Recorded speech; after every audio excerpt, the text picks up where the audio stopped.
How's it going, everyone? It's Juan Romero here from Switch Watch, back with another review. It's Friday the 13th, the game Ultimate Edition on Nintendo Switch. I'm going to get into this one and break it down, but before I do, just remember this does have quite a few violent scenes in it, so if you're under the age of 18, please get permission from your parents before you watch this video.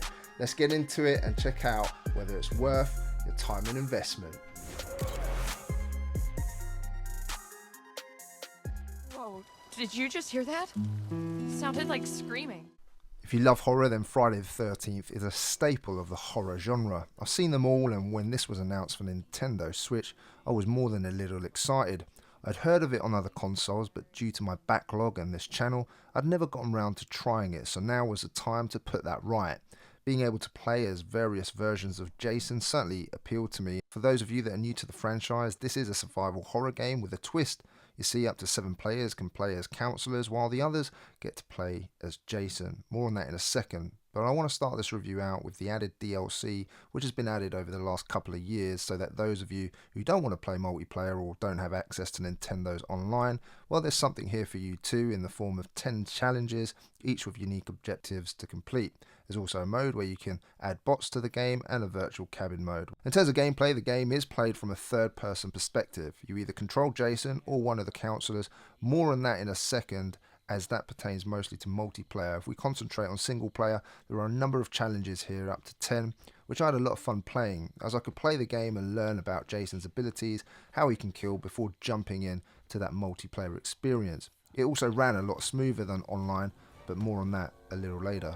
Now, when choosing a challenge, you get to choose the Jason that you want to play, although at the beginning there's only one Jason available. You can change his skin slightly to have a bit more blood on his clothes, but that's about it. Within the challenges, you'll unlock points. This will allow Jason to equip a number of hold kills, or grab kills as they're called in the game. And this allows you to fill up the 4 available slots to choose the kills that you want to use during your challenge mission. Each Jason does have their strong points and weaknesses, and these Jasons can only be unlocked in multiplayer as you level up. So it's best to unlock as many as you can, so that you can choose the Jason that suits your playstyle, as they do come with differing weapons dependent on the Jason you choose and from which movie. This plays much like a stealth game when playing as Jason. You'll be able to stalk those counselors, watch out for their movements, and then strategize what you're going to do. You will fail a number of times, but each challenge does have a number of unique integrated objectives also to accomplish, and these will be unique in each challenge. To unlock the next, you'll need to acquire 2 out of the 3 skulls to complete the challenge, for example, gaining enough XP or remaining undetected. Now, I liked to take my time here. It added a lot to the thrill of the kill, watching and stalking my prey in the game. Get it right and you'll be able to accomplish the movie kill, sneak up on the counselor at the right time in the right place, hit the B button, and a wonderful little cutscene ensues. For example, in one of the challenges, one of the counselors decides he needs to take a leak. Snuck up behind him, and Jason decided to impale the poor chap on a tree branch and then hook another to ram it through his skull. Gruesome indeed, but you don't play this for anything other than the pure horror of it. So be warned, this is not for the faint-hearted. Jason also travels very quickly in water, so it's best to use this to your advantage when you can. If you don't manage to accomplish the movie kill, then there are other ways to kill these counselors. As I said, the grip kills or the hold kills being the most fun. Hit the LR button and a number of options will appear dependent on which ones you've equipped and assigned to the button on the Switch controller. Hit one of these to kill the counselor in the way you want. A bear hug, maybe squashing their skull on the floor is more your thing. There are 4 choices you can equip and more to unlock with the points you receive through the completion of the objectives and the challenges.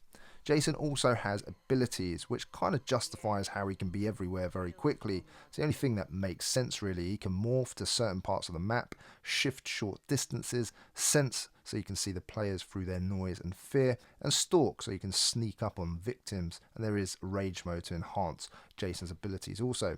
There is a virtual cabin too, which is more for Easter eggs and information on certain characters. It's a single player experience I did like, though it's short-lived. You can also play with a number of bots if you wish to do so, just to practice kills, which again was pretty good. Now let's talk about multiplayer. First of all, I want to say straight off the bat, I was less than impressed. Let's start with the good though. You can plug in a headset, talk to others in the match, which is great, very useful, and you can play a quick match where it will be with a random bunch of players, or you can set up a private match, and this for me, highly recommended. You can find friends who are currently online to play, but for me, that's where it ends, because the game, unfortunately, from what I tried, is glitchy and laggy. I'm hoping that the developers can sort this out, but from the previous things that I know about the other console versions, they had similar problems there, and here it's no different. Now, there was a couple of time slots that we got to try online mode, so we could test the servers, how the Switch would cope, and so on. And from what I played, I managed to find a good few matches with 3 other players. And I was Jason on one of them, and then the counselor a number of times. Suffice to say, I had much more fun being the hunter rather than the hunted, and this brings me onto my main criticism of this game. I always wanted to play as Jason because it was just a lot more fun. Playing as a counsellor, there is only really a few things that you can do here. Search for items in drawers, hide from Jason, or if you're in a good team who communicates, you'll be able to escape or at least club together and take him on. But you need to be a decent team to do so, which is fine if you can find enough friends that you know to play with and who also enjoy this type of game. For most of you, I assume it's going to be with randoms online, and if not everybody's plugged into a headset, then it's going to be really difficult. Now, the good thing about the counsellors is each one has its strengths and weaknesses, and each person will have certain situations where they're better at than others. And the more you play, the more you'll level them up, the more unlocks and customizations you'll be able to have for your counsellors. So in that respect, it keeps you motivated to keep on playing. The thing is though, after a few plays as the counsellors, it does become repetitive fast, and add to that, the game is not exactly running smoothly, although, as I said, let's hope it gets better when it officially launches, because if it couldn't handle a few reviewers on the server, how's it going to handle many more players? Add in the fact that there is a raft of technical problems, and the fun I was having was just draining away. As I said, if you're able to play with a number of friends, it can be a decent time, but playing with randoms where no communication is present, well, it's every man for themselves, and you're not going to survive too long against a good Jason.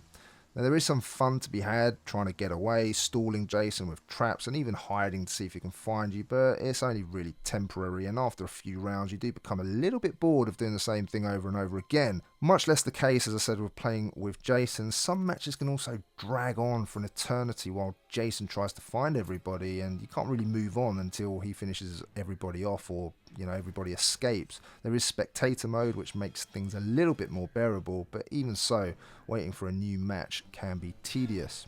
So all in all, there is something here for the single player which is pretty good, but the multiplayer, for me anyway, was a bit of a disappointment in how it's been implemented, and the technical errors cannot really be given much of a pass, seeing as this game's been out over a couple of years now.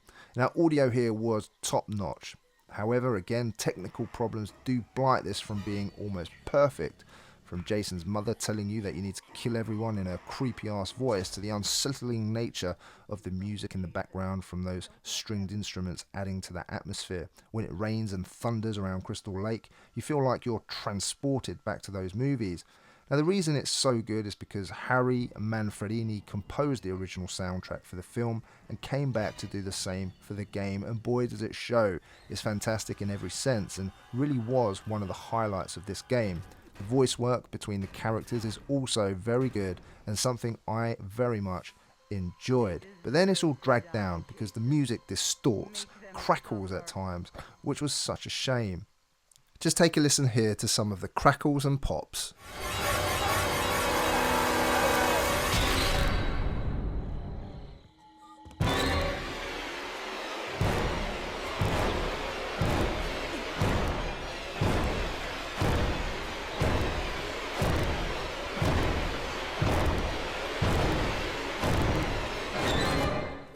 I just hope that there is a patch which is implemented sooner rather than later to fix this.